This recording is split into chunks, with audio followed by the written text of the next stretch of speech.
अमित शाह के खिलाफ बीएसपी का देशव्यापी आंदोलन में गृह मंत्री के खिलाफ ये क्या कह दिया। बीएसपी कार्यकर्ता बलिया में बसपा कार्यकर्ताओं ने गृह मंत्री अमित शाह के खिलाफ प्रदर्शन किया।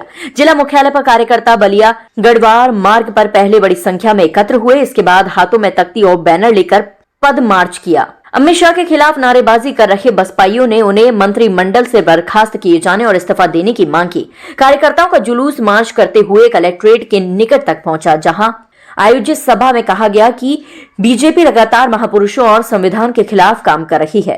बलिया से ब्यूरो राघवेंद्र कुमार गौतम की रिपोर्ट। लाइव टीवी एक्सप्रेस और मैं हूँ राघवेंद्र कुमार गौतम। आज मैं बलिया जिला कलेक्टर परिसर में उपस्थित हूँ और यहाँ बीएसपी के कार्यकर्ता हजारों की संख्या में प्रदर्शन कर रहे हैं। आइए उनसे जानते हैं। क्या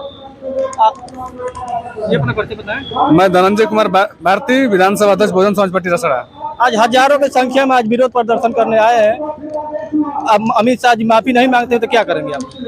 हम लोग बहुजन समाज पार्टी के सच्चे सिपाही हैं। बहुजन समाज पार्टी के राष्ट्रीय अध्यक्ष भवन कुमारी मायावती जी की नीति रीति में विश्वास आस्था रखने वाले हैं। उनका जैसे ही निर्देश होगा, अभी उनकी एक निर्देश पे पूरे देश के अंदर हर जिले मुख्यालय पे बहुत बड़े स्तर से विशाल धरना प्रदर्शन हो रहा है और जिला अधिकारी को ज्ञापन हम लोग देने का काम कर रहे हैं। और इससे अगर नहीं वो माफी मांगते हैं तो इसके बहन जी का जैसे ही निर्देश होगा, पूरे हर विधानसभा स्तर पे उप जिला अधिकारी के यहाँ इतने विशाल तरीके से हम लोग धरना प्रदर्शन देंगे कि पूरे सरकार, भारतीय जनता पार्टी की सरकार आकर और रोड हम लोग कार्यकर्ता रोड पर उतर जाएंगे।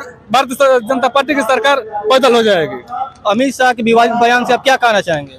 अमित शाह के विवादित बयान से हम लोग नहीं, पूरे देश के अंदर दलित पिछड़ा माइनॉरिटी समाज, जो वंचित समाज, सभी लोग इतने आक्रोशित हैं कि कुछ भी करने के लिए तैयार हैं। लेकिन हम लोग एक बहुजन समाज पार्टी की अनुशासित सिपाही हैं, इसलिए हम लोग बहन जी के निर्देश का अनुसार हम पालन कर रहे हैं। नहीं तो हम लोग तब तक बहुत कुछ कर दिए होते। नहीं, गृह मंत्री जी कह रहे हैं कि बाबा साहब एक फैशन है, क्या कहते हैं? उनको ये लगता होगा कि फैशन होगा। उनके जो भगवान है, जो श्री राम को अपने भगवान वो मानते हैं, उनका भी न्याय भारतीय संविधान के, इसी बाबा साहब के संविधान के तहत उनको न्याय मिला। नहीं तो आज तक जिस तरह से तिरपाल के नीचे रहते थे, वो कई जन्मों तक अमित शाह कई खानदान चली जाती, उसी तरह तिरपाल के नीचे हो रहते। लेकिन बाबा साहब की बदौलत है कि उनको छत मिला है रहने के लिए। वैसे बहुरुपया, वैसे ढोंगी लोग ऐसा ऐन सैन बयान देंगे, जो बचकाने बयान देंगे, ये सब पागल हो चुके हैं। वैसे लोग संसद में रहना नहीं चाहिए।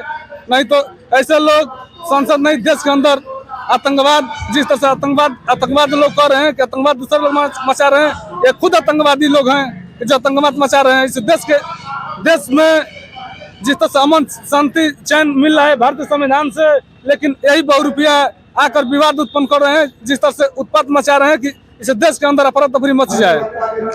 अमित शाह के खिलाफ बाबा साहब, अमित शाह सबसे पहले तो उसका नाम ताड़ीपार से परिचित है, क्योंकि वो ताड़ीपार हुआ था।